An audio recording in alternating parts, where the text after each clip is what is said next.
Te damos la bienvenida al podcast Hablemos de Política y Educación, un espacio del Faro Educativo que busca tender puentes entre distintos actores interesados en la mejora de la educación en México.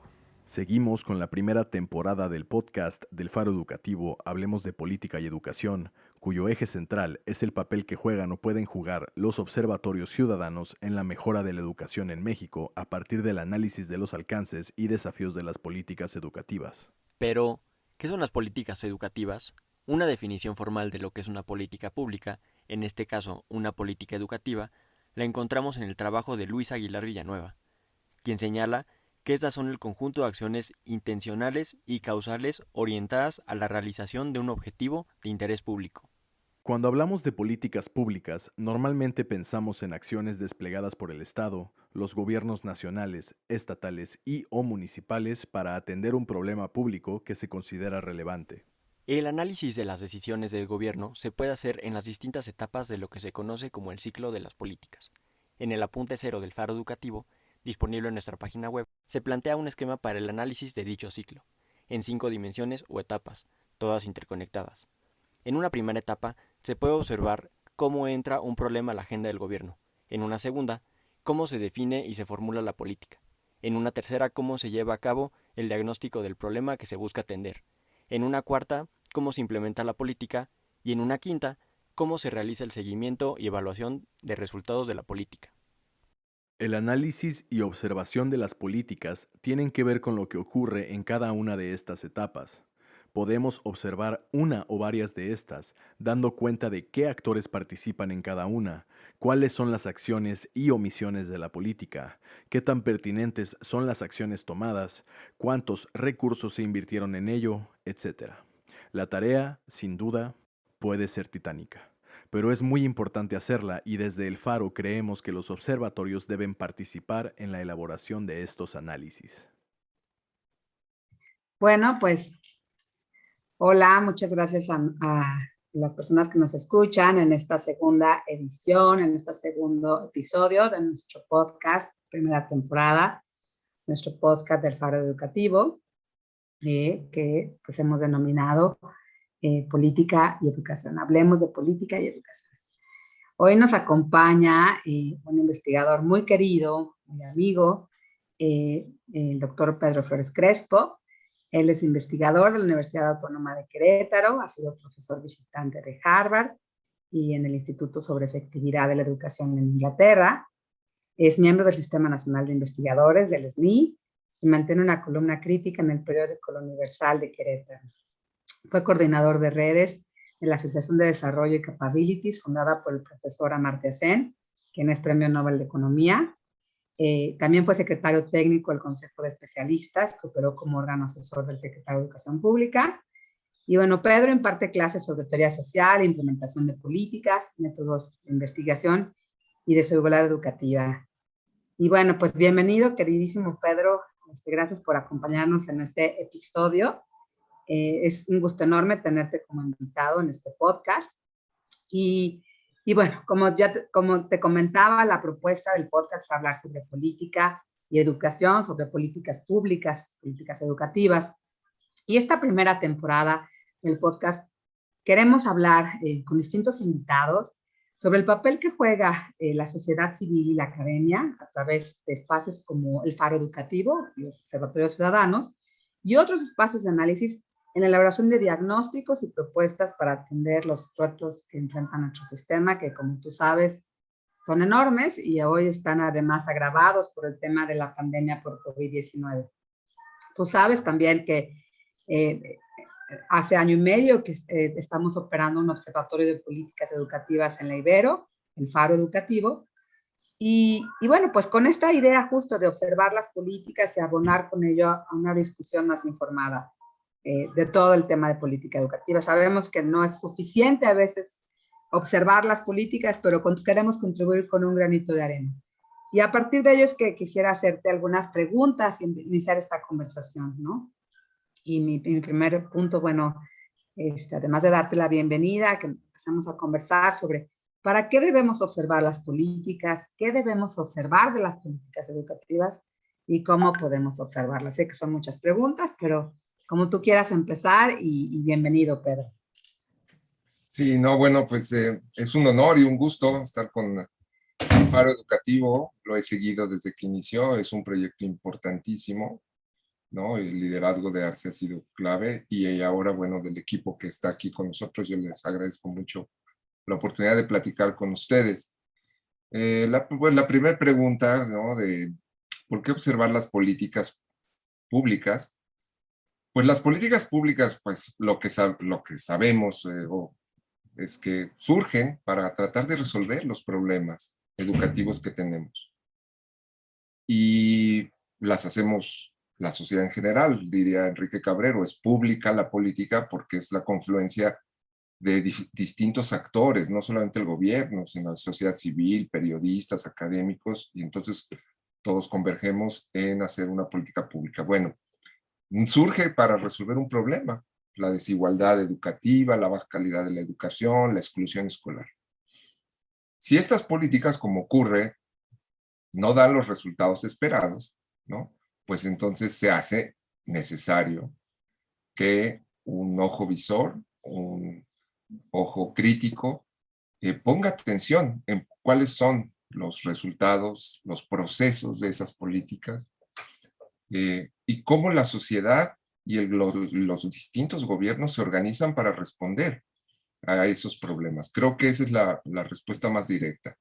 ¿Por qué observarlas? Pues para ver si dan los resultados que se esperan, ¿no? Y los resultados que se esperan, pues son un conjunto de esfuerzos comunes. ¿Desde dónde observarlas o qué observar? Creo que también son preguntas importantes. A mí me parece que es muy importante que cuando se haga un juicio sobre la política o una observación, pues haya diferentes referentes, no solamente uno, no solamente y mucho menos por la visión subjetiva o la visión particular del investigador o el académico, sino que debe haber un referente mucho más amplio, más abstracto. Y ese referente más amplio o abstracto desde donde observar políticas, pues puede ser un marco normativo, filosófico. Eh, si las políticas no dan los resultados que dice el artículo tercero, pues entonces estamos en problemas. Si no dan o no nos organizamos la sociedad y el gobierno para tratar de ver por qué la sociedad y el gobierno no logran resolver los problemas, como les decía, la exclusión educativa, la baja calidad de la educación, la baja profesionalización de los profesores, el deficiente logro escolar de los estudiantes.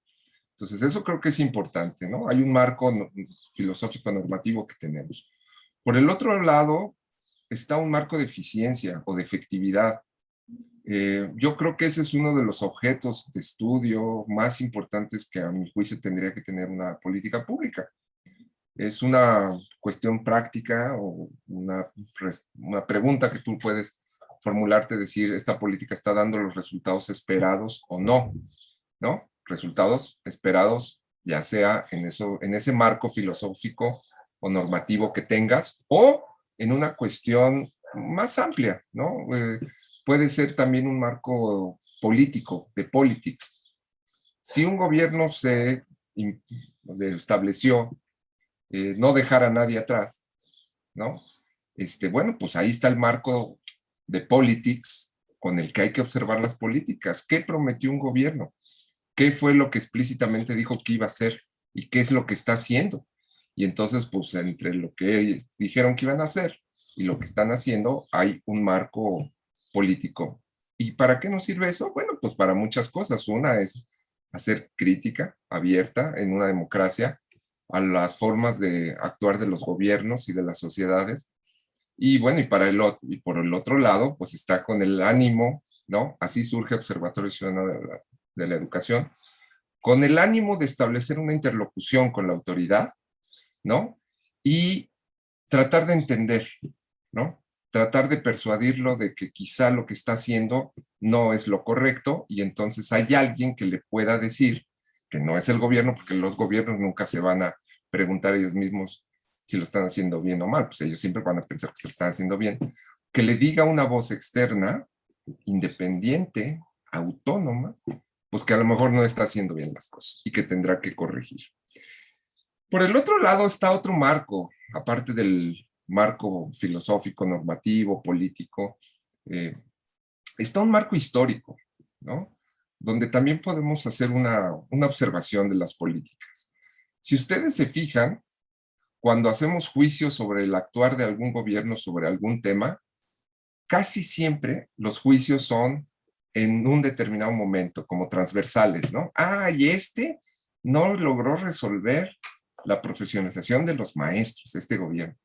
Pues sí, pero si tenemos un marco histórico atrás y vemos cómo se construye la profesión del profesor, cómo lo utilizó el gobierno mismo al profesor para campañas políticas, cómo se perdió el valor de los salarios de los profesores, cuáles fueron los usos políticos que se dieron en el pasado con un régimen de partido único al profesorado, donde pues, no eran unos intelectuales en la perspectiva de Henry Giraud, sino pues era una masa política, ¿no? Que utilizaba el corporativismo para jalar votos.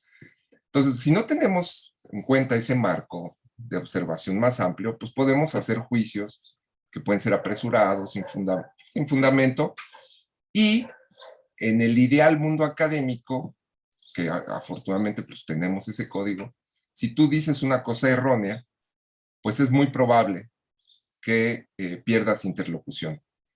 En el ideal mundo académico, peor que en el mundo real de las redes digitales, si dices mentiras, te va a ir mejor, ¿no? Hay algunos estudios que muestran que la mentira viaja más rápido, ¿no? Que la verdad.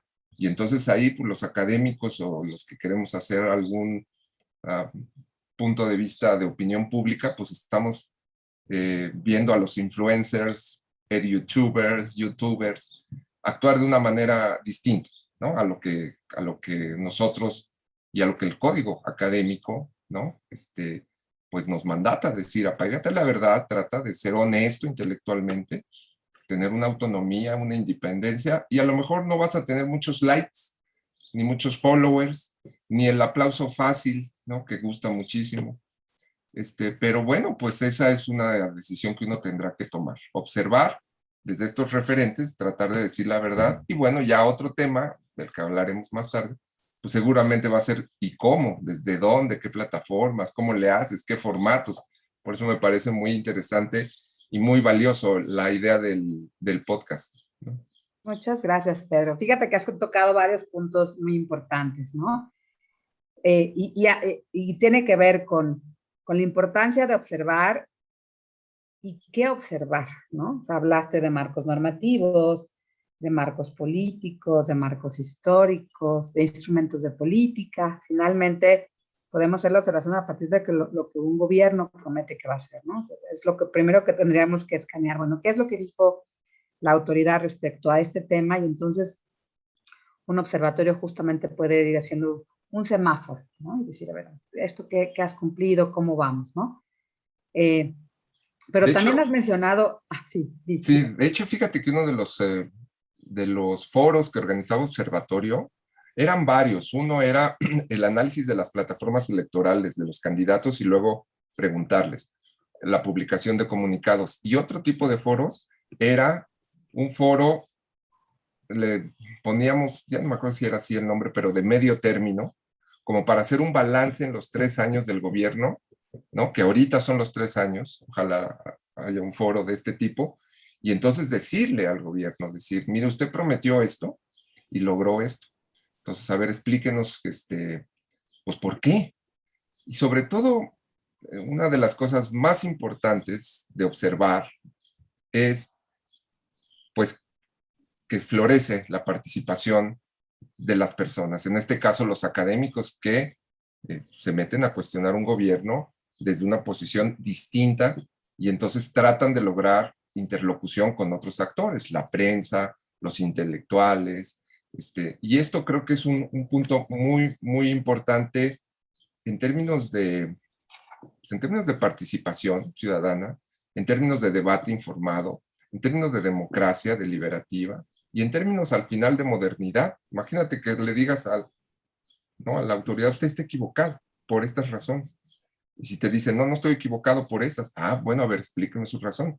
Y empieza una cosa que me parece muy sana y urgentísima en estos momentos, que es el diálogo y la discusión racional, fundamentada con la autoridad y la persuasión, ¿no? De que ellos tendrían que tener hacia los ciudadanos. Pues vamos a desaparecer los fideicomisos, fíjate. A ver, ¿y por qué? Pues estas son las razones, pues las razones son muy endebles, ¿no? A ver, vamos a escucharte. Y ya cuando digan, pues porque el presidente quiere, hombre, perfecto, vas a ver cómo vamos a votar después, porque el presidente quiere. Y entonces tú Aquí, tienes pero ventilas todo eso, ¿no? En la aquí hay esfera dos pública. cosas, sí, aquí hay dos cosas que quiero preguntarte, ¿no? Porque sí, en efecto, y tiene que ver con el poder que tiene, ¿no? A veces muy limitado la academia para cambiar las cosas, ¿no? O sea, hacemos mucha investigación. Este tema que se mencionaba de los fideicomisos, hubo una movilización de varios académicos, hubo cartas, peticiones en Change, ¿no? Para que esto no sucediera y no lo pudimos parar, ¿no? Y te digo porque fui una de las personas que firmó estas cartas, ¿no? Y era una comunidad de investigadores muy importante, o sea, numerosa, ¿no? Eh, Han proliferado, Pedro, con respecto al pasado, los espacios de análisis, investigación, de observación. Digo, cuando el OCE, quisiera que me contaras un poquito de tu experiencia cuando ahorita hablabas de que miraban plataformas políticas, programas de gobierno, reformas. Yo era lectora en mis años de estudiante, ¿no? Era lectora de los comunicados del OCE. Y era un espacio fantástico para enterarte, además muy sistemático, muy rápido, ¿no? Quincenalmente, y todos los comunicados terminaban con preguntas, ¿no? Hacia la autoridad. Era un espacio de los pocos que había, aunque ahí confluían muchos investigadores, lo cual era muy valioso. Entonces, cuéntame un poquito, porque creo que las circunstancias de cuando operó el OCE, ¿no? Estamos hablando de hace 20 años, ¿no? Bueno, menos de que dejó operar, pero de cuando estaba en auge el OCE, versus las circunstancias actuales son distintas, ¿no? Ahora hay más espacios, y sin embargo, de pronto hay una impotencia desde la academia para el tema de la incidencia, ¿no? ¿Cómo podemos incidir más y mejor, ¿no? A partir de la experiencia de lo que tú conoces, de otros observatorios, espacios de análisis, ¿cómo podemos hacerle? Porque ahora también nos enfrentamos al fake news, ¿no? O sea, hay muchísimas voces compitiendo, y ya no diría ni compitiendo, peleándose, ¿no? En las redes sociales. Las redes sociales es de pronto un manicomio, ¿no? Y yo no sé hasta dónde esto, ¿no? Podemos organizarnos, podemos tener esto que tú le llamas tus diálogos, ¿no? Donde nos escuchemos y donde hagamos propuestas conjuntas, cuando partimos de principios y de formas de ver el mundo tan distintas, ¿no? Entonces, yo le veo muchos retos, pero justamente me gustaría que en esta segunda parte de la conversación dialogáramos un poquito. Tal vez me contaras tu opinión. ¿Qué opinas al respecto? Sí, bueno, yo lo primero que diría es, yo creo que no, los académicos cuando hacemos trabajo, pues quisiéramos que nuestro trabajo influenciara, ¿verdad? Pero también hay un trade-off, entre influenciar y perder hasta cierto punto nuestro código académico, perder autonomía e independencia, ¿no? Creo que esto en el INE se vio claramente. ¿Quieres ser parte de un cambio real? Pues sí, pero vas a tener que dejar algo, autonomía, que vas a restringir. Y ahí cada quien le entra, ¿no? Eso es uno. Dos, yo creo que también como académicos hay que estar bien conscientes de una cosa. Tenemos o podemos, o nosotros somos los que tenemos que estar marginales. En el sentido de decir, pues no tiene followers este pobre menso, pero hace una cosa muy interesante, ¿no? Y ha dado respuestas y ha puesto estudios muy importantes que han logrado, ¿no? Esclarecer debates conceptuales. Y ahí, Arce, pues tú lo sabes bien, hay diferentes tipos de incidencia. La iluminativa, ¿no?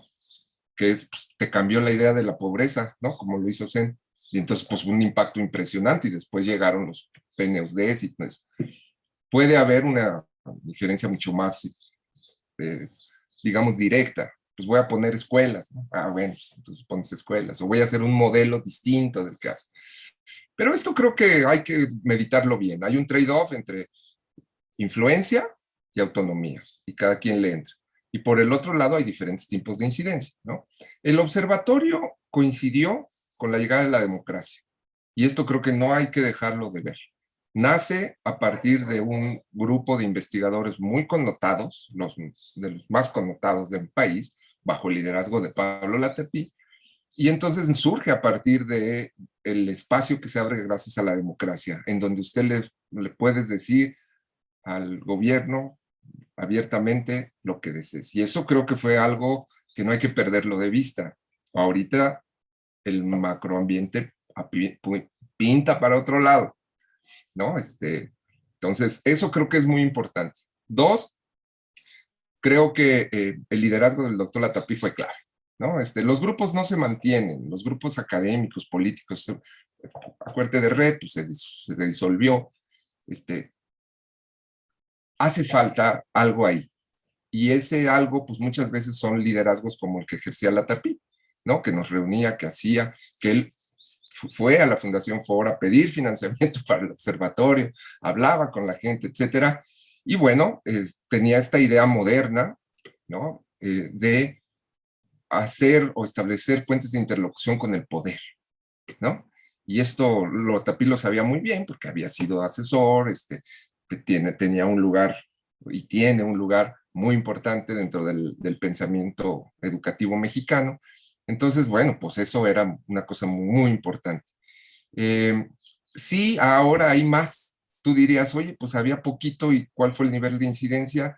Quizá no en términos de cambiar políticas, pues eso no, pero había cosas muy interesantes porque yo creo que la incidencia de observatorio se empezó a ver en términos de acrecentar eh, un ambiente de escucha de la problemática educativa de México fuera del oficialismo. Me contaban en algún momento que los comunicados que se publicaban en la jornada cada 15 días, sin pagar nada, se reproducían en las escuelas, ¿no? Los maestros los hacían grandes y los ponían en las escuelas, como un cartelón, Arce, en la escuela, una cosa, es lo que me decían que hacían. Y bueno, teníamos un código, el código era ser independiente, decir verdad. Éramos, bueno, ellos eran investigadores. Cuando yo llegué al observatorio, yo era estudiante, Arce, ¿no? Yo llegué al observatorio como estudiante a organizar una mesa a invitación de Roberto Rodríguez en las elecciones del 2000. Después formé parte del grupo de redacción y después del consejo directivo, pero yo era estudiante, ¿no? Y a mí lo que más me atraía era la posibilidad de decir cosas de manera autónoma e independiente.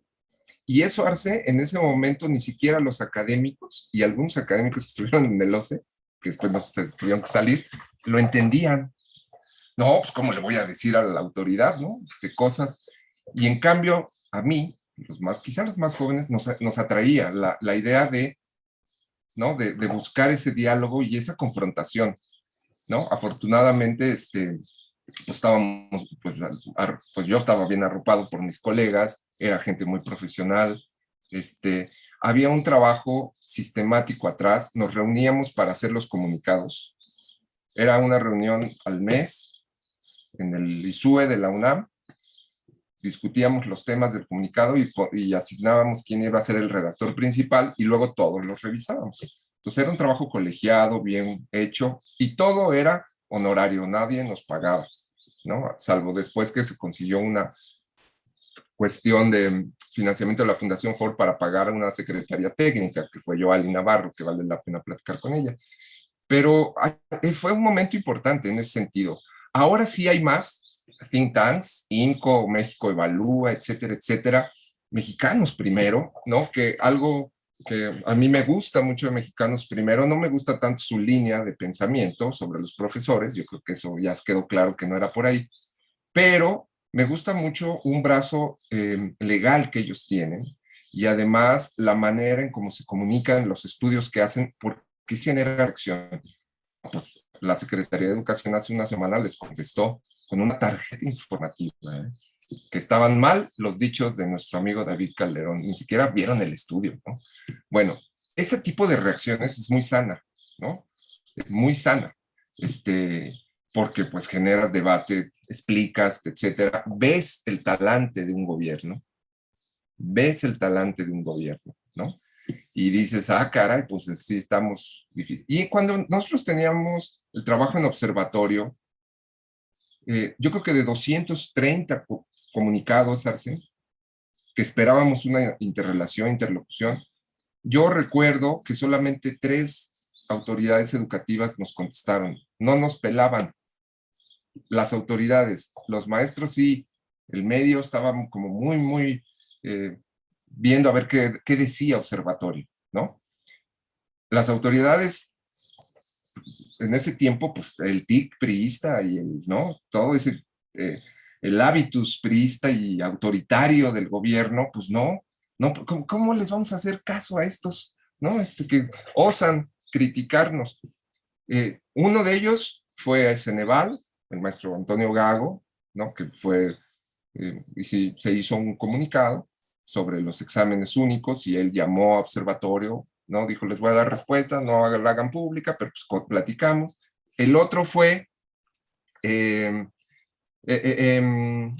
CONAFE, donde el doctor Latapí y el doctor Muñoz Izquierdo fueron a discutir con el director del CONAFE. Y el otro fue la Secretaría de Educación del DF, ahí encabezado por otro colega, otro investigador, Axel Didrikson, que nos contestó públicamente que pues, están equivocados, ¿no? Además no representan a la sociedad, no se pongan ¿no? Esto que pues uno dice, pues soy de la sociedad civil, pues no representas a la sociedad. Y eso Axel nos lo dijo. De ahí en fuera, las reacciones de la autoridad no se veían, pero sabíamos que la influencia era por otro lado, ¿no? No, pues qué interesante, porque bueno, si viviste de cerca, estuviste en las entrañas del observatorio y qué interesante el periodo además de tu vida en que te tocó hacerlo y como dices, pues no tenías nada que perder y la juventud ayuda, ¿verdad? A hacer como, buscar este tema de la autonomía, ¿no? De decir lo que uno piensa, quizá con los años uno se va volviendo un poco más cauto, ¿no? Más cuidadoso. Y abriste hace rato también un debate muy importante respecto al papel que uno juega, ¿no? Porque fíjate que don Pablo, ¿no? Hace un par de años estuvimos en la Ibero, la cátedra Pablo Latapí, y hablamos sobre este documento tan valioso, sobre el tema de la esperanza, ese discurso en Mérida, ¿no? De un congreso de investigación educativa, donde él cierra, ¿no? Y dice muchas cosas, ¿no? Pero entre otras, que necesitamos los investigadores hablar con los políticos, estar cerca de los políticos. Voy a poner entre comillas, ensuciarnos las manos, porque no se trata de ensuciarnos, pero es no tenerle miedo al poder, ¿no? No tenerle miedo a dialogar con ellos. No son los malos, ¿no? O sea, son los actores que representan a la sociedad y es lo que tenemos, ¿no? Entonces, para poder cambiar las cosas necesitamos dialogar con ellos. Pero también hay una parte de la academia que es reacia, ¿no? Y, bueno, y también es valiosa la crítica. Hay este continuum donde está, por un lado, un tema de exigencia de cuentas y denuncia, algunos think tanks son más de denuncia, y hay otros espacios que quieren tender puentes y quieren dialogar con autoridad. Me parece que las dos vías son válidas, y ahí depende de cada uno, ¿no? Cómo se sienta cómodo y demás, ¿no? No, sí. No es el tema de emitir juicios, pero de pronto creo que a veces esa parte nos hace falta como académicos, como tender estos puentes, ¿no? Y de ahí la necesidad de que haya más espacios, de que haya más diálogo, ¿no? De que podamos unir esfuerzos, ¿no? Cuando unimos esfuerzos, los académicos hacemos cosas valiosas. Te quiero compartir, tú conoces la red de Mujeres Unidas por la Educación. Sí. Somos 150 mujeres que hemos hecho cosas importantes en el tiempo de pandemia, ¿no? En términos de foros, de propuestas, de diálogos, conversatorios, recoger buenas prácticas, porque hemos dejado las diferencias, ¿no? Y hemos logrado como unir esfuerzos para hacer cosas valiosas, ¿no? Entonces me gustaría cerrar contigo a partir de esta reflexión de los retos que enfrentamos como académicos, ¿no? Para poder construir puentes y poder observar mejor las políticas e incidir de estas distintas formas que tú señalabas. Yo quisiera cerrar con esa reflexión de tu parte y agradecerte mucho, Pedro, pero escucharte antes de cerrar, ¿no? Sí, yo creo que a futuro hay que pensar en una cosa, que yo creo que son los patrones de incidencia, Arce. En eso no pensamos mucho. ¿Cuál es un patrón de incidencia importante? El doctor Latapí tenía incidencia porque tenía una identidad múltiple. Era investigador, era periodista en proceso, donde cada semana le ponía un artículo genial. Yo creo que de las cosas más importantes en términos de escritura de Latapí, yo las aprendí a proceso, más que en sus trabajos académicos, ¿no? Tienen unas cosas seminales, por ejemplo, el derecho a la educación, que fue la orientación del INE en algún momento. Que ahí te das cuenta del poder de la influencia, ¿verdad? Y por el otro lado, pues era asesor de los secretarios, ¿no? Entonces, pues esa marcha por esos diferentes planos le daba una capacidad de incidencia impresionante. No, era un modelo, ya ese modelo del consejero del rey ya no existe, y ahora hay que entender los circuitos intelectuales por donde nos movemos y cuáles son la influencia. Yo creo que lo hemos vivido, me tocó la fortuna de vivirlo contigo con Red, ¿no? En la contrainiciativa, pero ya Red ya no existe, ¿no? Entonces, esas son cosas que, bueno, uno va viendo, cómo uno, creo que es una cuestión más de construcción de esos circuitos, de esos patrones de incidencia. Y ahí otra vez está el punto de la autonomía.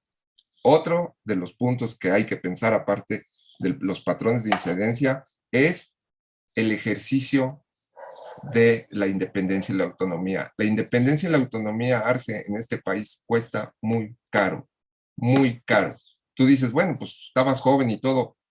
Sí, pero quizá me costó, ¿no? Ser autónomo, independiente y hablador, pues me costó, ¿no? Y no, pues no, nomás dice muchas cosas, pero hay otros que se quedan calladitos, ¿no?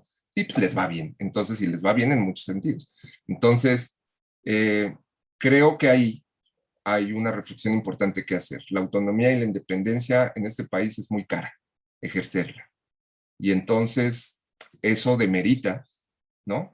Y echa para abajo muchos esfuerzos de interlocución pública verdadera. Hay think tanks que se han equivocado, ¿no? Se han equivocado en los datos que dan, igual que el gobierno, y en lugar de rectificar y recular y decir perdón, siguen sobre el error.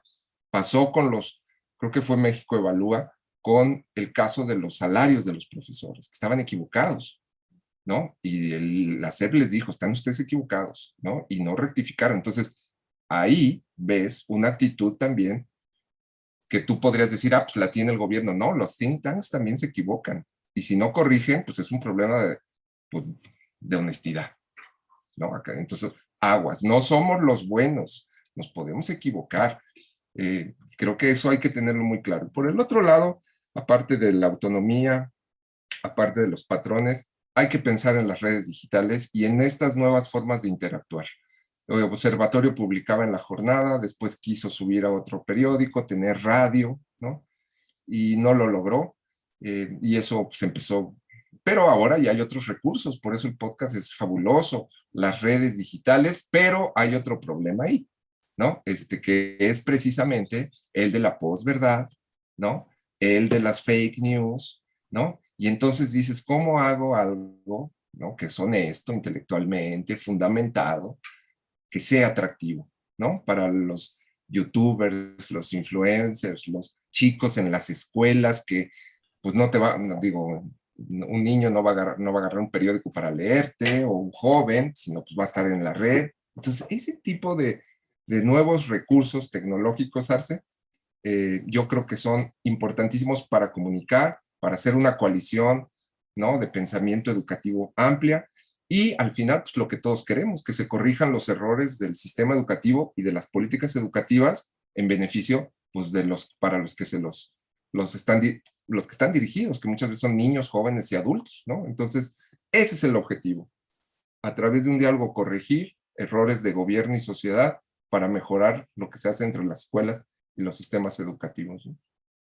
Pues yo te agradezco muchísimo, Pedro. Has dejado muchas ideas en el tintero con esta idea de la importancia de incidir, que son de formas distintas, pero también del costo de la autonomía, ¿no? De la independencia, la importancia de hacer estos circuitos, ¿no? De incidencia, porque los tiempos han cambiado, ¿no? Entonces, es un continuo estarnos repensando, ¿no? Para poder mejorar nuestras formas de comunicar, de incidir, de ponernos de acuerdo, ¿no? Sí, Muchas no, pues gracias. ¿Sí? ahorita ante el populismo y la demagogia, si tú dices algo en contra del gobierno, pues eres catalogado como el contrario, no como alguien que está interesado en dialogar y en exponer las cosas. Eso es realmente ahora complicado cuando el observatorio teníamos otro tipo de libertades, más restringidas por otras cuestiones, pero ahora tenemos eso, Arce, es un reto. Es un reto, Pedro, y vamos a seguirlo conversando. Me ha encantado que vengas a este espacio y te vamos a invitar muchas veces más. Es un placer Gracias, Arce. escucharte y dialogar contigo y te agradecemos mucho desde el Faro Educativo. Muchas gracias. Muy buena Hombre, tarde. un gusto, gracias a ustedes. Esto fue Hablemos de Política y Educación. Recuerda seguirnos en Twitter como @faroeducativo y visitar nuestra página web faroeducativo.ibero.mx, donde encontrarás los proyectos y análisis que estamos realizando. Te invitamos a escucharnos pronto en nuestro próximo episodio.